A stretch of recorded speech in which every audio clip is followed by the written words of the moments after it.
Dios les bendiga, muy buenas noches, bienvenidos a esta nueva transmisión de Mi Casa a Su Casa, donde estaremos abordando de nuevo la segunda parte del estudio referente a la armadura de Dios. Ya llegamos al capítulo 6 de la epístola del apóstol San Pablo a los Efesios y estamos en la última sección. De hecho, esta sección inicia con la expresión del apóstol Pablo con estas palabras: finalmente, dice la Reina Valera, por lo demás.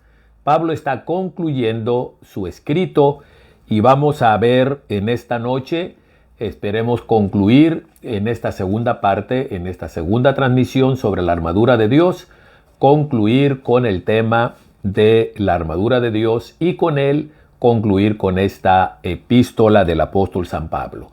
Les saludamos con el gusto de siempre, deseando que estén muy bien, deseando que el Señor les bendiga a usted y a toda su familia. Vamos a hacer una oración y a través de esta oración vamos a poner en las manos del Señor este tiempo. Padre, venimos delante de ti en esta hermosa noche, agradeciéndote por la oportunidad que nos das una vez más, Señor, de reunirnos alrededor de tu palabra con el propósito de estudiarla. Como siempre te lo pedimos, Señor, ayúdanos a entenderla, ayúdanos, Señor, a explicarla, ayúdanos, Señor, a aplicarla a nuestras vidas.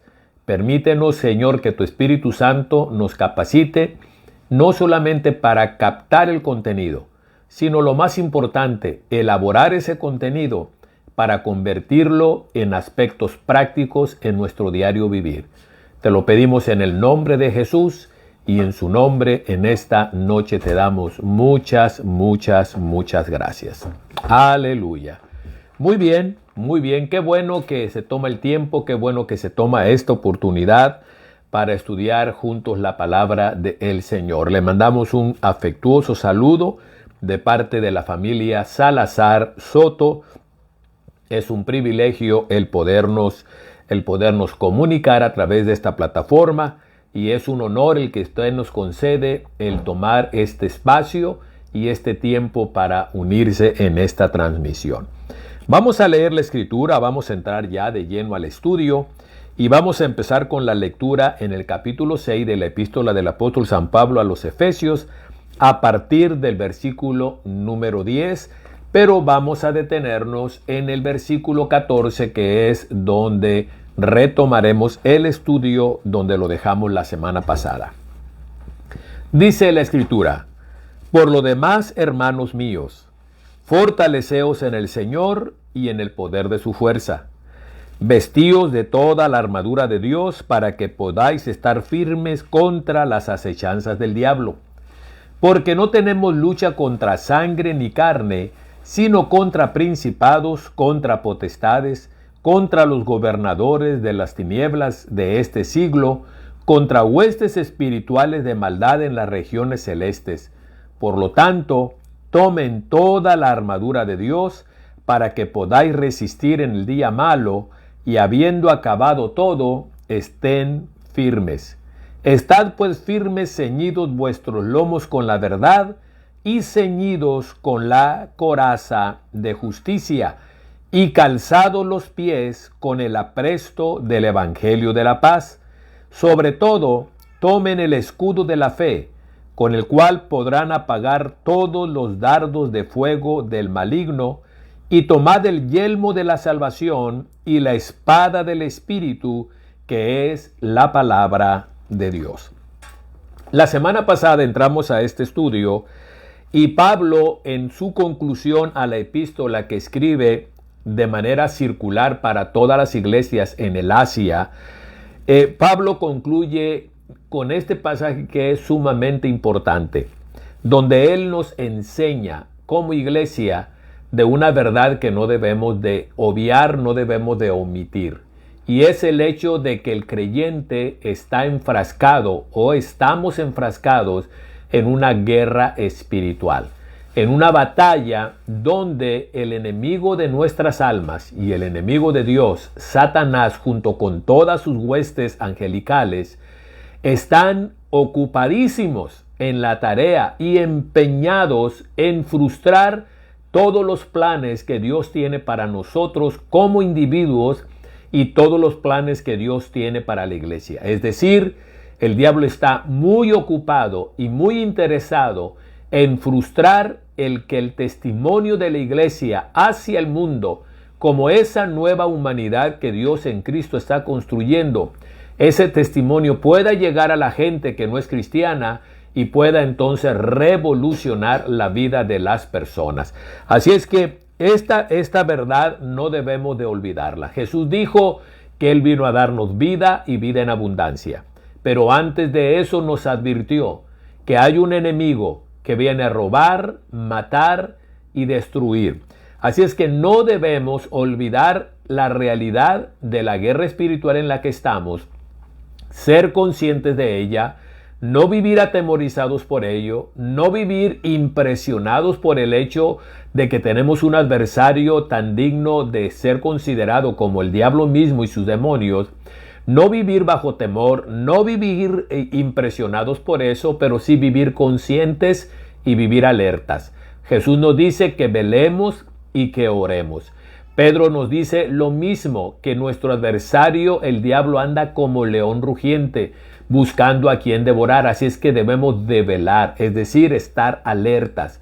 Pero debemos de estar impresionados por el hecho de que Dios, a través de Jesús, nos ha dado todos los recursos que necesitamos para vivir en victoria. Como lo dice Pablo en Romanos capítulo 8, en Cristo somos más que vencedores. Y obviamente la palabra vencer implica en su esencia, en su presencia, implica la presencia de un conflicto. Vencer implica que hubo un antecedente de guerra, de lucha, de batalla y que prevalecimos en esa lucha. Y el fallo ya ha sido dado por Dios a favor nuestro.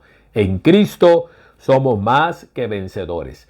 Hay tres imperativos en este pasaje que hemos leído. Lo recordamos rápidamente.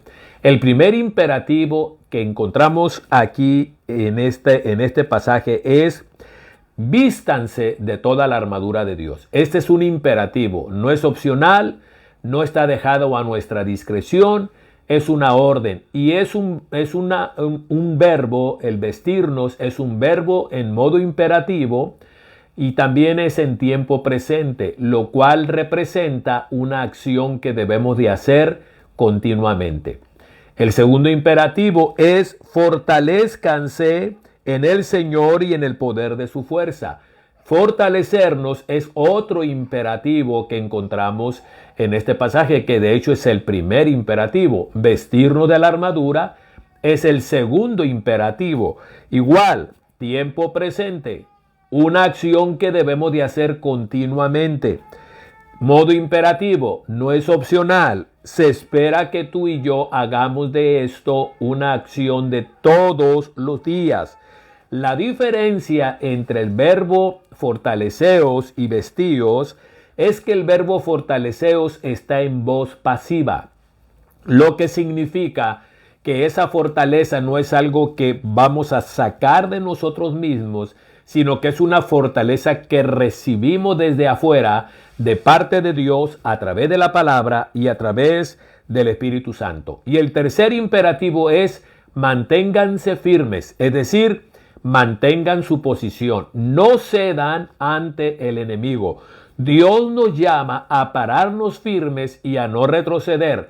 Pablo es consciente de la lucha en la que estamos enfrascados, pero él nos dice: tienen todo ustedes para ganar. Así es que el imperativo es: fortalezcanse. Número 2, vístanse de toda la armadura de Dios. Y número 3, no retrocedan. Guarden su posición. Manténganse firmes sin claudicar. Luego nos describe la armadura que nosotros debemos de vestirnos constantemente, todos los días, permanentemente, para que cuando el día malo llegue, porque va a venir, cuando acabe ese día malo, nosotros estemos firmes. Inicia diciendo que nosotros debemos de ponernos en primer lugar el cinturón de la verdad. De eso hablamos la semana pasada, Quiero que avancemos ahora al segundo elemento de la vestidura del creyente y de la armadura del creyente, y este es la coraza de justicia. La coraza cubre la parte del pecho del soldado romano. Pablo está usando la figura de un soldado romano. Pónganse la coraza de justicia, lo que cubre el pecho. La idea fundamental aquí es que nosotros debemos de vivir vidas rectas, vidas que revelen, que manifiesten y que hagan evidente nuestra nueva vida, nuestra nueva filiación con Dios a través de Jesús, y que hagan evidente nuestra nueva identidad como pueblo de Dios. Dice, pónganse el cinto de la verdad. La verdad que conozcamos nos hará libres. Pero la verdad, lo vuelvo a decir, la verdad no es solo es algo que yo sé, es algo que yo vivo. Mi estilo de vida debe de estar ajustado a la verdad que conozco, y entonces nuestra vida, cuando se ajusta a la verdad que conocemos, entonces nuestra vida se va a definir por ser una vida de justicia, recta, derecha, que camina de acuerdo a los preceptos de Dios. Nada vulnera tanto los planes y los propósitos de Dios en la vida del creyente y de la iglesia como el que nosotros ignoremos la verdad, y por lo tanto hay dos formas de ignorar la verdad: es porque no la sabemos, y eso es de los males es el menor, porque tenemos la Biblia y podemos acceder a esa verdad. Pero hay otra manera de ignorar la verdad o de pasar por alto la verdad, y esa es la más delicada, y es aquella verdad que yo sé, que yo conozco, pero no ajusto mi vida de acuerdo a esa verdad que conozco. Entonces, cuando hacemos eso, nuestra vida va a ser recta, va a ser derecha, va a ser justa. Repito, nada vulnera tanto nuestra posición de firmeza delante de Dios ante las acechanzas del enemigo. Nada frustra tanto el plan de Dios de usarnos como un canal para impactar a la cultura que nos rodea actualmente, como el que nosotros no tengamos cuidado de estos dos aspectos: la verdad y vivir vidas justas. Vidas que se definen por la verdad y vidas que se definen por la justicia. El tercer elemento de la armadura tiene que ver con los pies. Calzado los pies con el apresto del evangelio de la paz. El calzado en el soldado romano era sumamente importante. La parte más que requiere mayor cobertura, porque eso permite la estabilidad en el combate, es el calzado del soldado.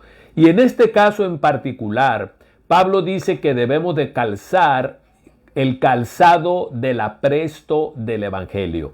Hay otras versiones que traducen este texto de la siguiente manera: que nosotros debemos de calzarnos con la disposición de compartir el evangelio. Aquí lo que quiero traer en términos prácticos es esto. Esta parte de la armadura tiene que ver con que tú y yo debemos de ser gente activa como cristianos.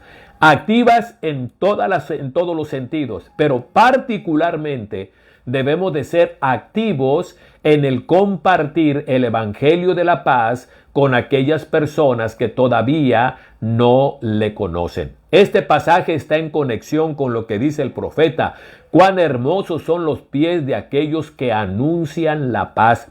Y esta figura, créanmelo, es muy interesante.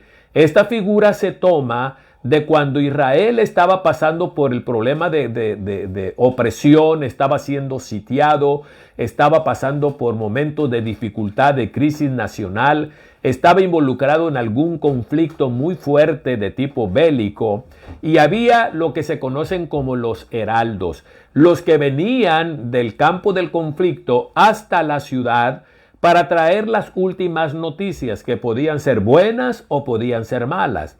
Y entonces la figura aquí es del heraldo que viene del campo de batalla, del heraldo que viene de la tierra del conflicto y llega hasta la ciudad donde la gente está expectante de recibir buenas noticias. Y entonces ese heraldo trae la buena noticia, por ejemplo, de que el pueblo ha prevalecido, de que el pueblo de Israel ha ganado la batalla. Esa es la figura a la cual Pablo hace referencia cuando dice bien que son hermosos los pies de los que anuncian el evangelio de la paz. Debemos de ser una iglesia proclamadora. La iglesia en su totalidad somos una comunidad de sacerdotes. Todos los creyentes somos parte ahora de la familia sacerdotal. Ya no le corresponde a una tribu en particular como era en el Antiguo Testamento, la tribu de Leví y la familia de Aarón. Ahora el sacerdocio se extiende a todos los creyentes. Lo dice el apóstol Pedro, que ahora nosotros somos, todos los creyentes, somos real sacerdocio.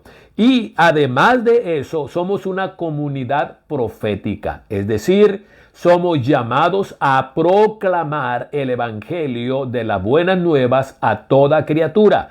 Es lo que encontramos en la gran comisión. Vayan a todo el mundo y prediquen el evangelio a toda criatura. Vayan y hagan discípulos de entre todas las naciones. Ese acto de proclamar el evangelio, que es una responsabilidad de todos y cada uno de los creyentes, sin excepción. Si tú te convertiste a Jesucristo ayer, si ayer tú le entregaste tu corazón a Jesús, ya eres parte de esa comunidad, que los miembros son sacerdotes y número 2, son una comunidad profética, llamados a proclamar la palabra del Señor.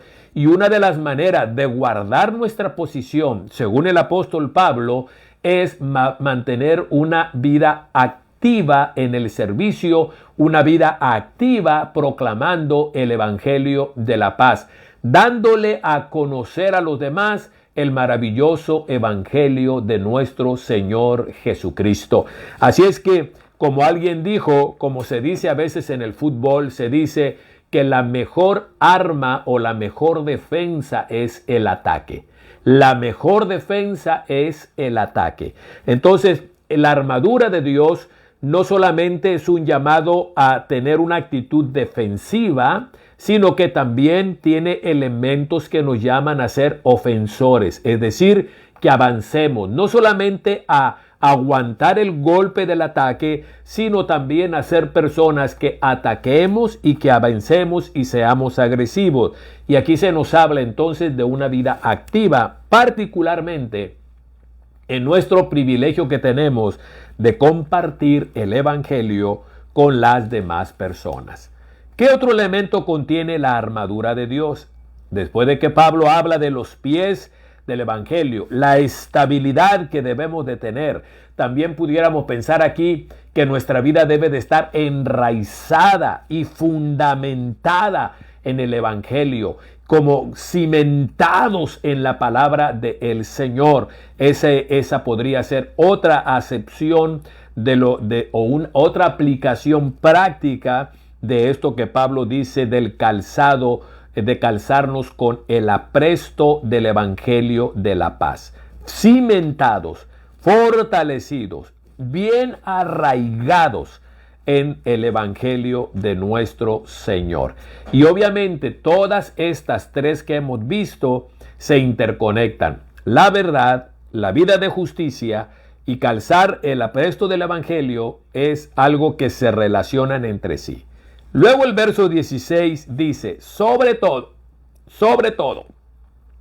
y es interesante esta expresión, sobre todo, la expresión en sí misma nos prepara para que escuchemos lo que viene a continuación y entendamos que esto que Pablo está a punto de señalar es especialmente importante, porque dice sobre todo.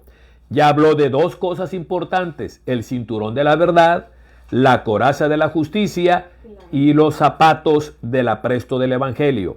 Pero sobre todo dice, tomen el escudo de la fe con que puedan apagar los dardos de fuego del maligno. Mire, el escudo al que Pablo hace referencia no era el escudo pequeño que se usaba para el combate cuerpo a cuerpo. Había dos tipos de escudos, cuando menos. El pequeño, repito, que es el que usaba el soldado en el combate cuerpo a cuerpo. Pero Pablo se refiere al escudo, a un escudo que era muy grande. tenía una altura que rebasaba el metro de altura. Era un escudo que estaba hecho de madera doble.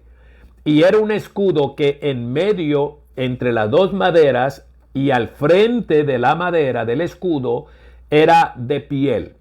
Y esa piel era empapada con agua y era un escudo, repito, grande, donde el soldado tenía la oportunidad de literalmente esconder todo su cuerpo y cubrir todo su cuerpo con ese escudo. Era cuando también es el escudo que se usaba para crear las barreras de contención cuando el ejército iba a venir a ocupar o a confrontar, se formaba una valla y para eso se usaban esos escudos.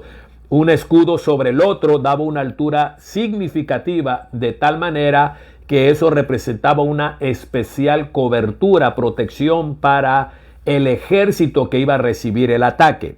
Pablo se refiere a ese escudo. Es grande, es sólido, es de piel en su cobertura, está empapado de agua. Y dice Pablo, para que con ese escudo, que se llama el escudo de la fe, Pablo le pone nombre.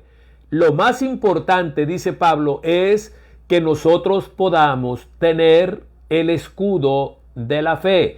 Porque al final, toda la verdad que conozco, toda la vida de rectitud a la que se me llama vivir, ese apresto del evangelio que significa ser activo en la proclamación y que significa profundizar en la palabra, todas esas cosas de arriba de la armadura están determinadas en gran medida por nuestro nivel de fe. Mire, toda crisis que el creyente vive, toda crisis que el creyente vivimos, en toda crisis está implicada nuestra fe. ¿Qué tanto le voy a creer a Dios en lo que Él me dice ahora que estoy enfrentando esta crisis? Dardos de fuego del maligno. En el tiempo bíblico era muy común que el ejército que atacaba usara flechas, pero que las empapaba de brea en la punta, las hacía arder y luego entonces las lanzaba. Eran flechas con fuego en la punta, literalmente. Pablo usa ese ejemplo del campo militar, del ramo de la milicia, para decirnos que como creyentes, Satanás es especialista en lanzar dardos de fuego contra nosotros. Es decir, en los momentos de dificultad, en los momentos de apretura, en los momentos de conflicto, Satanás lanza dardos de fuego. Y vamos a ver lo que dice enseguida del escudo de la fe. Y bueno, vamos a verlo de una vez para intercalarlo, porque luego dice que nos pongamos el casco de la salvación. Los dardos de fuego del maligno son dirigidos a la parte que cubre el casco, es decir, nuestra mente, nuestra cabeza. Los dardos de fuego del maligno atacan nuestra mente, nuestra forma de pensar, nuestro sistema de creencia, nuestro sistema de valores. Eso es lo que atacan los dardos de fuego del maligno. El diablo es engañador. No se nos olvide esto. La guerra espiritual en la que estamos enfrascados no es una lucha de poder a poder. Es una lucha de el error contra la verdad, el engaño contra la verdad. El error y el engaño del diablo contra la verdad maravillosa que Dios nos da en su palabra. Ahora, en todo conflicto que tú y yo enfrentamos como creyente, la fe nuestra va a ser puesta a prueba. Y cuando digo la fe nuestra, me refiero a todos los valores, me refiero al sistema de creencias que nosotros tenemos con respecto a Dios, con respecto a la vida, con respecto a nosotros, con respecto al adversario, con respecto a la circunstancia que estoy viviendo ahorita, en este preciso momento.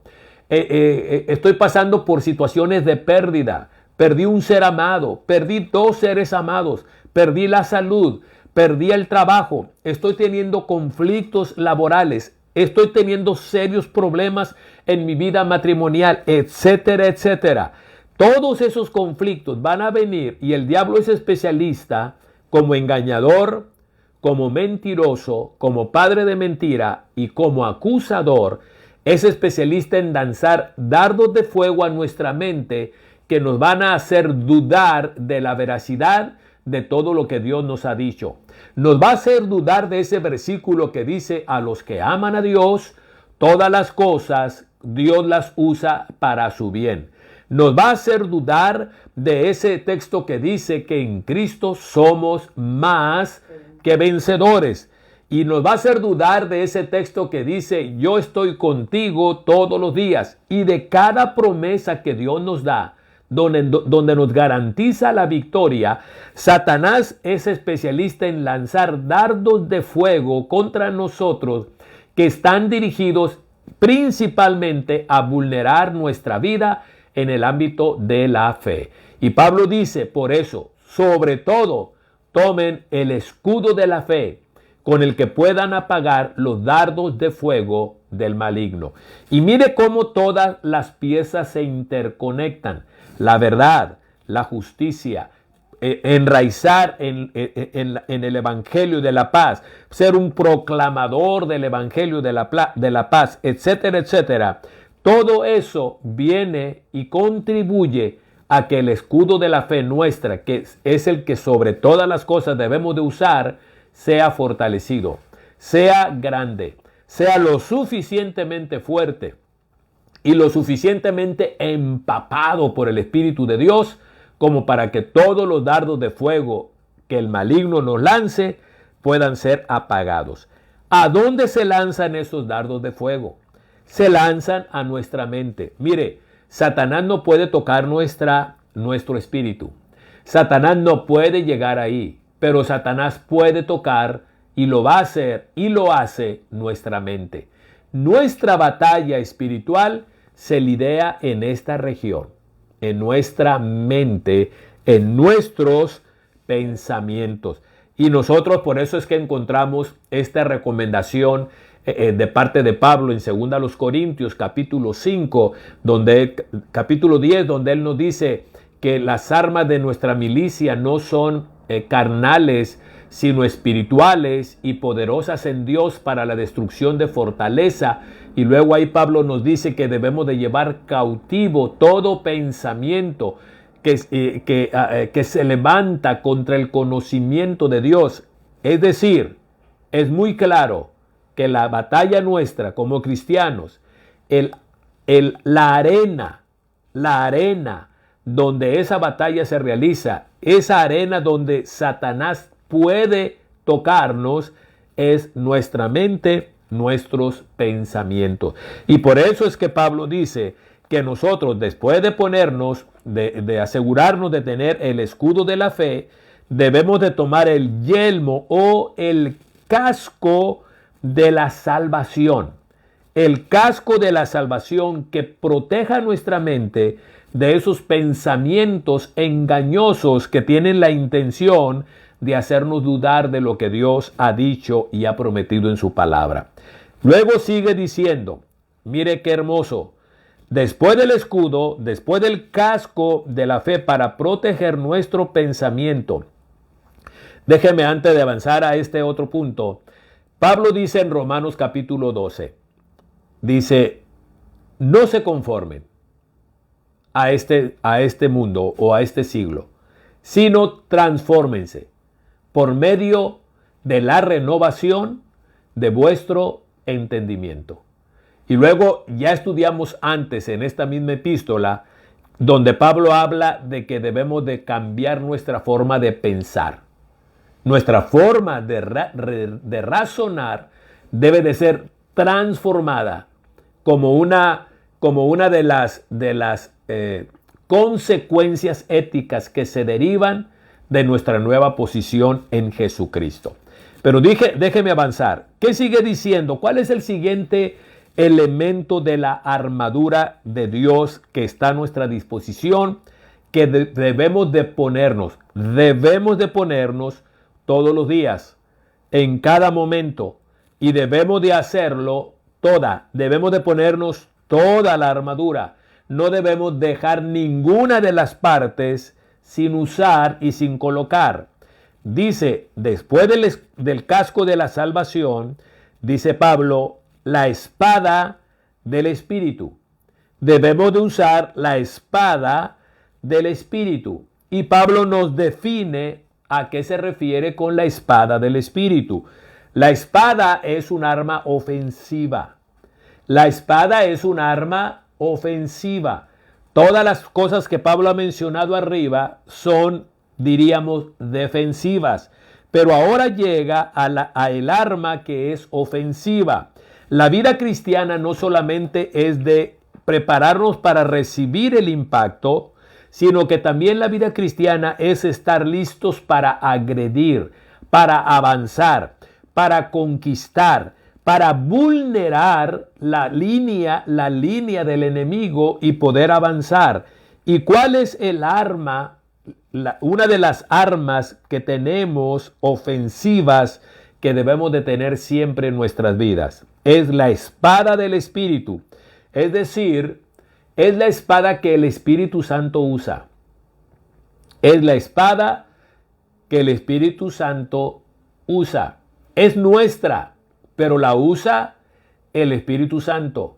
¿Cuál es esa espada que el Espíritu Santo usa? Es la palabra de Dios.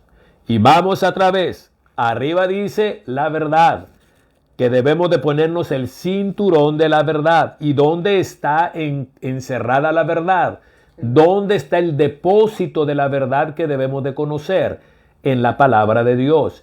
Y Pablo dice, la palabra de Dios es la espada del Espíritu. Es decir, es la que el Espíritu puede usar para que nosotros podamos avanzar, podamos cortar, podamos destruir, podamos desmantelar, podamos vulnerar al ejército enemigo, en este caso Satanás y los demonios que vienen a pelear y a hacer guerra espiritual contra nosotros. Así es que no somos víctimas, hermano, hermana, no somos víctimas en este combate.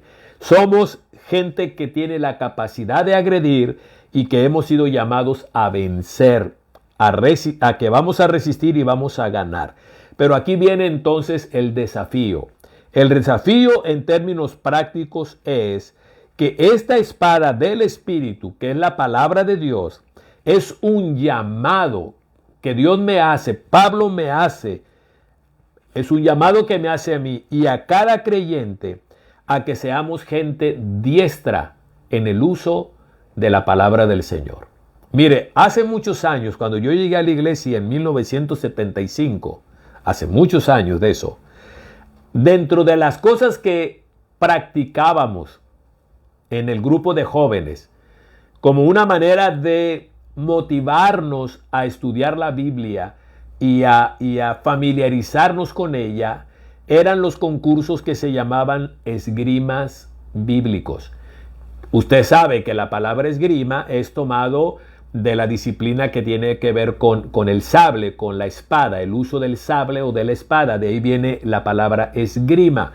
Y le llamaban esgrima bíblico. ¿Y cuál era la idea de este concurso? Era ayudar a los jóvenes a desarrollar la habilidad de manejar con rapidez la Sagrada Escritura. ¿Y cómo se usaba? Hermana Becky, usted te acuerdas, había uno al frente del grupo de jóvenes, 3, 4, 5 concursando, y entonces el que estaba dirigiendo el concurso lo que decía era citas bíblicas, y la tarea de los concursantes era encontrar lo más rápido posible la cita que se acababa de dar y luego empezar a leer. Entonces, yo como juez o yo como el que estaba dirigiendo el concurso daba la cita bíblica y entonces decía Habacuc 1:8 y entonces los que estaban en el concurso tenían que encontrar lo más rápido posible y usted sabe quién era el ganador. El que más citas se encontrara primero era el ganador y se ganaba el aplauso, se ganaba el premio que se ofreciera en ese momento.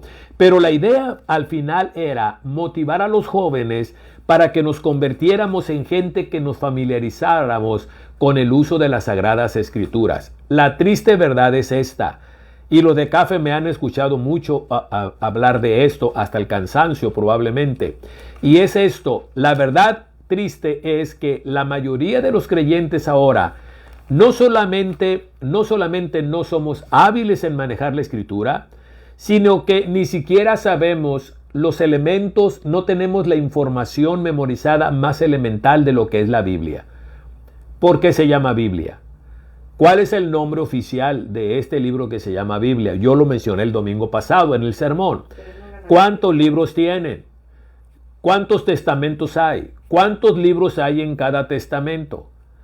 Conocer el nombre, cuál es la división de los libros, cómo se llaman los primeros 5 libros de la Biblia. Es la información básica, versículos, qué es un versículo, qué es un capítulo, dónde está, qué libro está después de este libro, dónde está Efesios con respecto a los demás libros de la Biblia. En el tiempo de su servidor, la verdad es que los líderes también jugamos un papel muy importante aquí. Tomaban mucho tiempo los líderes en enseñarnos la importancia de manejar todos estos elementos acerca de la Biblia. Un buen esgrimista, un buen soldado debe de saber manejar la espada del Espíritu. Es la espada que el Espíritu usa, pero para que la pueda usar, hermana Becky, esta espada, esta palabra, habrá de estar ¿dónde?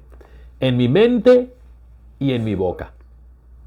La palabra que no está en mi mente es la palabra que yo no voy a poder hablar con mi boca. ¿Y por qué digo en mi mente y luego en mi boca? Porque cuando tú y yo estamos en el fragor de la batalla, es cierto, yo voy a tomar tiempo para leer la Biblia y lo debo de hacer, pero en un momento dado, en una situación de emergencia, cuando la palabra está en mi mente, el Espíritu de Dios puede echar mano de esa palabra que está en mi mente. Y porque está en mi mente, yo puedo hablar la palabra, yo puedo soltar la palabra con mi boca para hablar a esa circunstancia en particular y entonces obtener la victoria. Y que el Espíritu de Dios use esa palabra para que entonces nosotros podamos obtener la victoria y derrotar al enemigo. Entonces, necesitamos entender la parte que nos toca en todo esto. Dios nos ha dado el instrumento para poder ganar, para que el Espíritu Santo gane, pero nosotros debemos de incorporar este instrumento que se llama la espada del Espíritu, que es la palabra de Dios. Debemos de incorporarla en el bagaje de nuestra mente para conocerla, para tenerla memorizada, para entenderla, para entonces tener la capacidad de usarla. Entonces, hermanos y hermanas, por favor entendamos, necesitamos dedicar tiempo para estudiar la Escritura y memorizarla. Yo agradezco a Dios por la vida de mi esposa, porque si ella algo hace como maestra de niños y lo hizo a lo largo de toda su vida como maestra, era tomar mucho tiempo para enseñar a su clase, ya fueran los más chiquitos o los preadolescentes, tomaba mucho tiempo para enseñarles a ellos estos aspectos de la Biblia. ¿Qué es la Biblia? ¿Cómo está estructurada? ¿Cuáles son los libros del Antiguo Testamento? ¿Los libros del Nuevo Testamento? ¿Cómo están agrupados? Todo eso mi esposa siempre tomó mucho tiempo para enfatizar en el corazón y sembrar en el corazón de sus alumnos la importancia de la palabra del Señor. Así es que ahí estamos. Necesitamos definitivamente esta arma ofensiva de la palabra del Señor. ¿Qué tan buen esgrimista eres de la palabra? ¿Qué tan buen esgrimista? Y había otros concursos, por ejemplo, que se llama Edificando la Torre. Edificando la Torre. Y por ejemplo, este concurso era más o menos así. Decía el que estaba moderando el concurso: edifico la torre sobre la letra A. Sobre la letra A. Y esa A podía referirse a un personaje o a un lugar o a un evento. Y los concursantes entonces empezaban eran uno a uno no había un moderador, era un concurso de 1 contra 1. Entonces yo le decía a mi contrincante: edifico mi torre sobre la letra A. Y yo, que edificaba la torre sobre la letra A, yo ya pensaba en quién. Y en este caso, vamos a suponer que yo pensaba en Abraham. Entonces, por eso edifico mi torre sobre la A. Ahora, el que estaba concursando contra mí tenía que lanzarme preguntas. La cosa no es que él me dijera el nombre de un lugar o de un personaje, sino que él tenía que abordarme para tratar de descubrir a quién me refería con la letra a través de preguntas. Y entonces el contrincante me decía, Dios le dijo que matara a su hijo. Por ejemplo, Abel. Caín mató a Abel. Entonces, mi contrincante preguntaba, ¿es aquel joven que fue asesinado por su hermano Caín? Esa era la pregunta. Entonces yo tenía que poder responder con la respuesta correcta. Y entonces yo decirle, no es Abel. Y luego viene otra pregunta. ¿Es el primer hombre que Dios creó sobre la tierra y puso sobre la tierra? Y entonces yo responder, no fue Adán. Es decir, yo también debía de saber la respuesta a la pregunta que me hacía. Y luego, ¿qué otra pudiéramos pensar? ¿No es uno de los profetas menores? No es Abdías. ¿Ok? ¿No es uno de los apóstoles? No es Andrés. Y así nos vamos. No es uno de los libros, no es el último libro de la Biblia, no es Apocalipsis. Entonces uno tenía que estar bien versado en la Escritura, hasta que por fin me decía, no es el hombre que Dios escogió para de él hacer al pueblo de Israel, y entonces ya le atinaba y le decía, sí es Abraham. Y cuando él lograba adivinar, entonces tumbaba mi torre. Y ese concurso, en esa podíamos durar mucho tiempo, dependiendo de qué tan versado en la Escritura estuviera la persona. Y aquí paro ya con los ejemplos. A lo que voy es que de una manera práctica se nos enseñó a la importancia que tiene el saber manejar las Escrituras. Así es que se los dejo ahí, y obviamente no estoy diciendo con esto de que vamos a empezar un concurso de esgrima bíblico ni un concurso de edificando la torre, pero sí quiero dejar el punto en esencia. Necesitamos ser duchos, expertos, habilidosos en el uso y el manejo de las Sagradas Escrituras. ¿Qué usó Jesús para vencer la tentación que recibió de Satanás en el desierto? Usó la Escritura. Satanás le decía, escrito está, y Jesús respondía, escrito está. Así es que Jesús dependió de dos cosas para vencer. Dice Lucas, lleno del Espíritu Santo, Jesús fue llevado al desierto. Y luego el otro elemento que Jesús usó para vencer la tentación fue la palabra de Dios. Y esos dos recursos están a tu disposición y a mi disposición.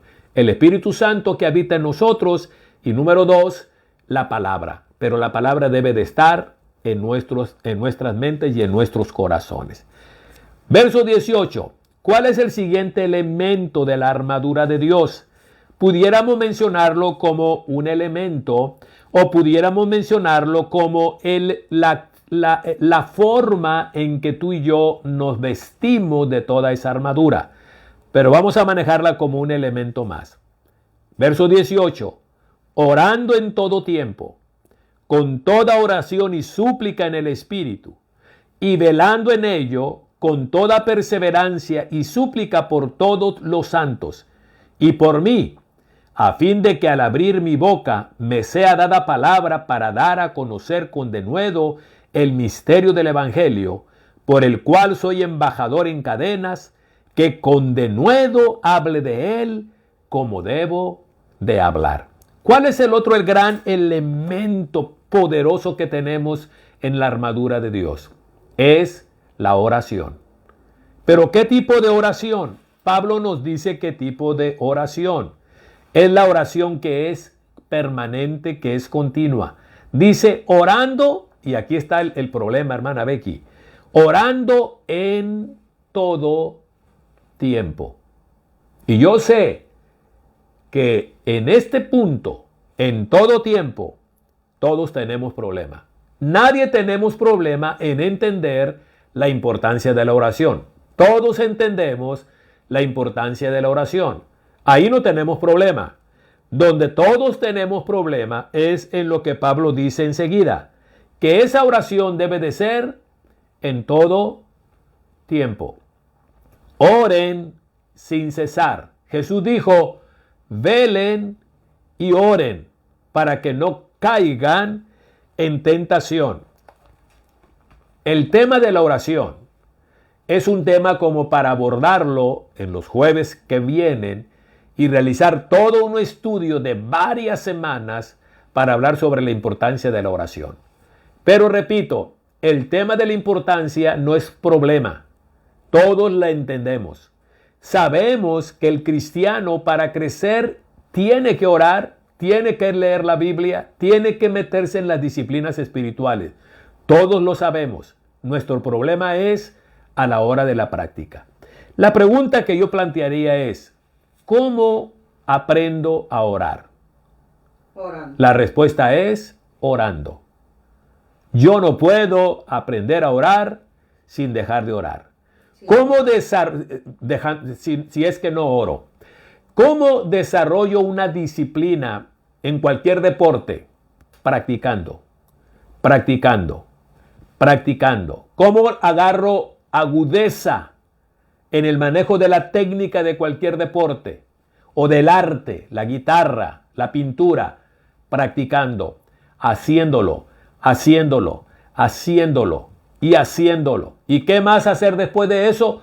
Volverlo a hacer y seguirlo haciendo. Mire, nunca seremos gente de oración a menos que lo hagamos. No es algo automático. No es que yo le pida a Dios, enséñame a orar. No es que venga y me golpee un rayo del Espíritu y de repente de la noche a la mañana yo ya me convierta en un tremendo orador a Dios. No, es algo que yo me debo de aplicar todos los días. Debo de disciplinarme, esa es la palabra, disciplinarme. Cuando dice aquí orando en todo tiempo, se refiere a disciplina. Es algo deliberado, es algo intencional, es algo que yo programo y me gusta mucho la palabra intencional. Tú y yo somos oradores ocasionales, no intencionales. Somos oradores reactivos, pero no intencionales. ¿A qué me refiero con reactivos?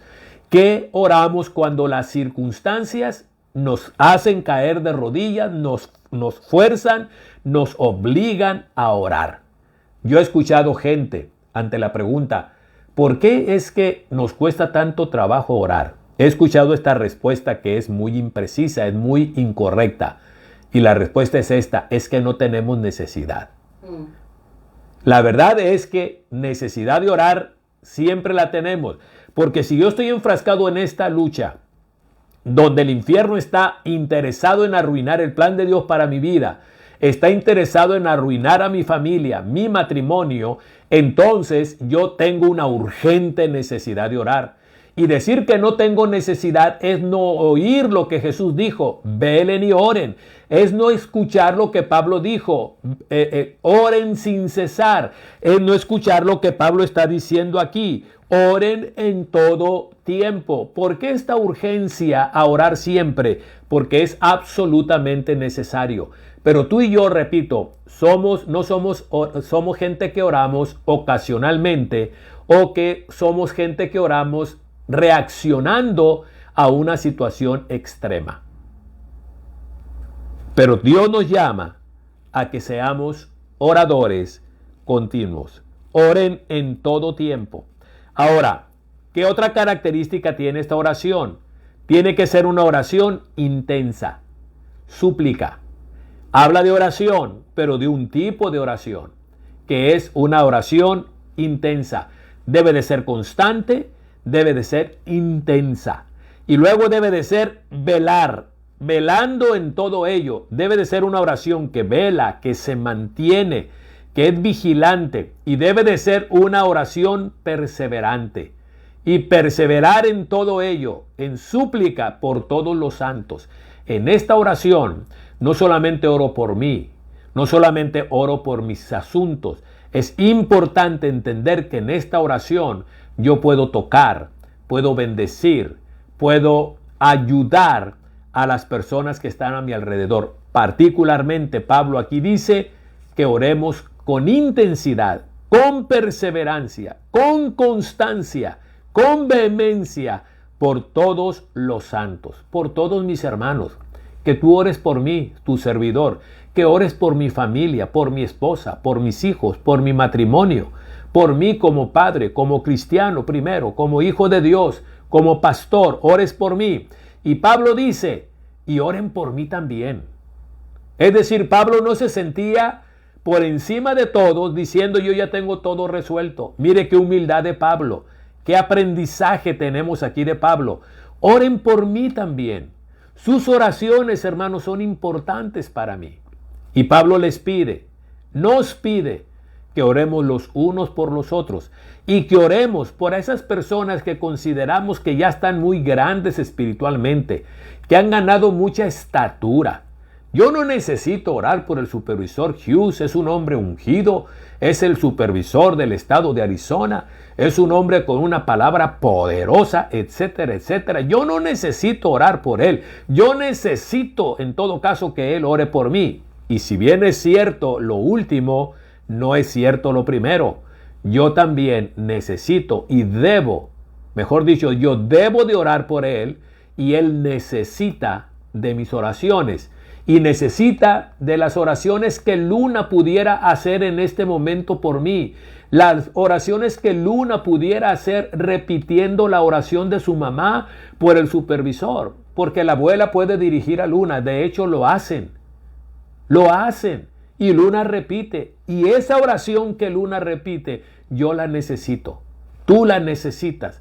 Y es importante que nosotros podamos entender el maravilloso poder de Dios que se desata cuando tú y yo hacemos uso de la oración. En todo tiempo, velando, constancia, intensidad, perseverando y orando por todos los santos. No encerrarnos en nuestras propias y únicas necesidades, sino abrazar a todo el pueblo de Dios a través de nuestras oraciones y por aquellos que están en el frente del combate, como el apóstol Pablo, que en este momento, por causa del evangelio, por predicar el evangelio, estaba en calidad de preso en la ciudad de Roma. Desde ahí Pablo escribió esta epístola. Así es que aquí estamos concluyendo entonces con esta epístola.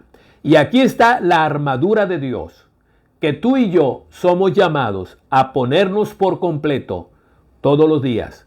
3 imperativos. Fortalecernos en el Señor. Número 2, ponernos toda la armadura de Dios. Y número 3, no retrocedas. Mantente firme. Guarda tu posición. Eres una nueva realidad en Cristo. Tienes una nueva identidad, grandes promesas. Hay una tarea que realizar en el mundo como una nueva comunidad, como nueva creación de Dios. Pero el diablo está en contra de nosotros y está atacando a la iglesia y está interesadísimo y no va a desistir hasta que arruine desde su deseo, arruine el plan y el propósito que Dios tiene. Pero Dios ya ha dicho que Él es mentiroso y Él ya está vencido. Dios ya nos ha asegurado la victoria, pero aquí está lo que tú y yo tenemos que hacer. Fortalecernos, vestirnos de toda la armadura de Dios y no retroceder. Y ahí están todos los elementos. El cinturón de la verdad, la coraza de la justicia, el apresto del evangelio de la paz, el escudo de la fe, el yelmo o el casco de la salvación, la espada del Espíritu, que es la palabra de Dios, y la oración en la forma que Pablo la ha descrito aquí. Pablo concluye en el verso 21 y 23 con estas palabras. Para que también ustedes sepan mis asuntos y lo que hago. Mira, Pablo era alguien que daba cuentas. Pablo rendía cuentas. Qué interesantísimo. Para que sepan mis asuntos y lo que hago, todo os lo hará saber Tíquico, hermano amado y fiel ministro en el Señor. Yo no le doy cuentas a nadie. Bueno, mire, Pablo rendía cuentas a esta iglesia.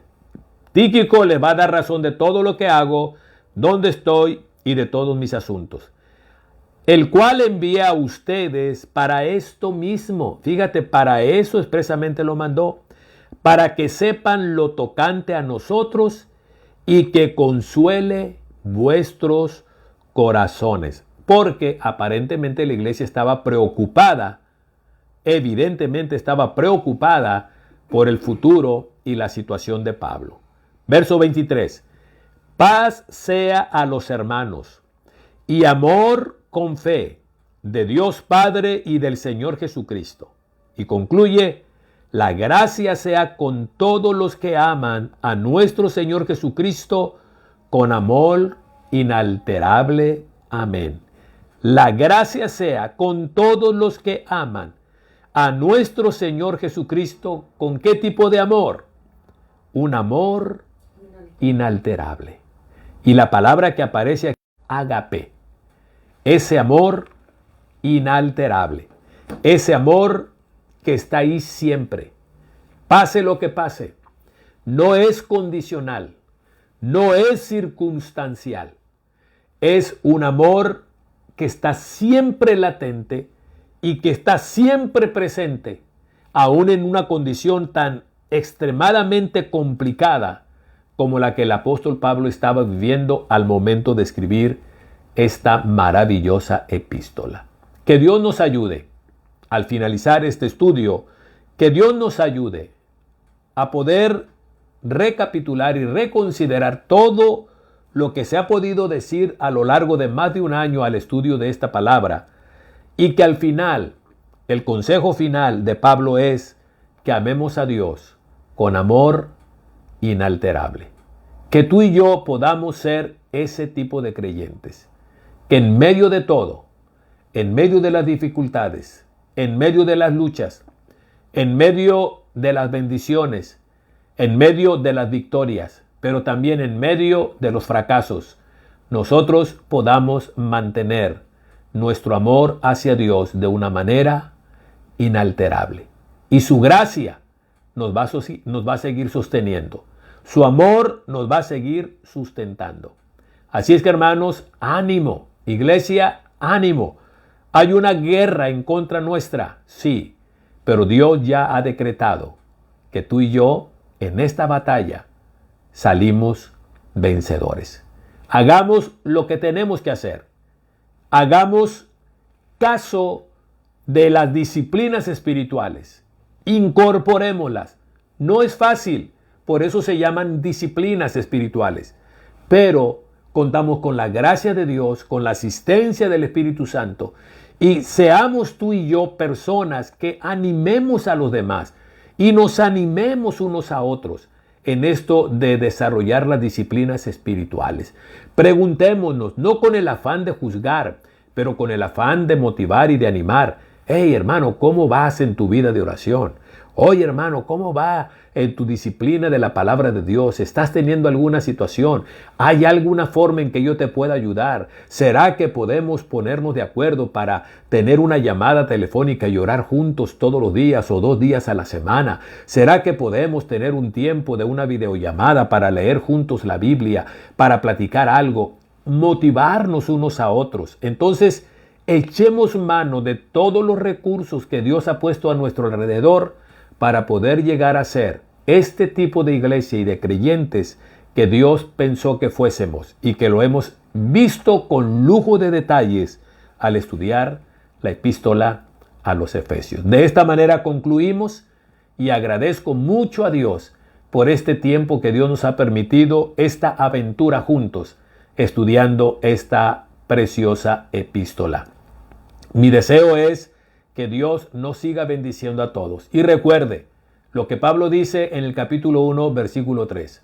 Bendito sea el Dios y Padre de nuestro Señor Jesucristo, que nos bendijo con toda bendición espiritual en lugares celestiales en Cristo Jesús. Somos una nueva creación. Dios está construyendo a través de cada creyente una nueva sociedad, un nuevo hombre, una nueva mujer que está creado según Dios en justicia y en la santidad de la verdad. Dejemos que el Espíritu de Dios siga trabajando. Y no se nos olvide, 5:18 de Efesios, la clave para que todo eso se vaya haciendo cada vez más real en nuestra vida es esta: sean llenos constantemente del Espíritu Santo. Dejemos que el Espíritu de Dios gobierne, que el Espíritu de Dios tome el control de nuestras vidas, que Él sea el soberano en nuestros corazones, porque entonces y solo entonces podremos vivir, como dice 5:1, siendo imitadores de Dios, como hijos de Él, y siendo imitadores de Jesús en ese amor que lo llevó hasta el sacrificio. Que Dios les bendiga, que Dios les guarde. Concluimos con este estudio de la Epístola a los Efesios y próximamente les estaremos anunciando cuál es el siguiente estudio que estaremos abordando las noches de los jueves. Que Dios los bendiga, que Dios los guarde, es nuestra oración y nuestro deseo.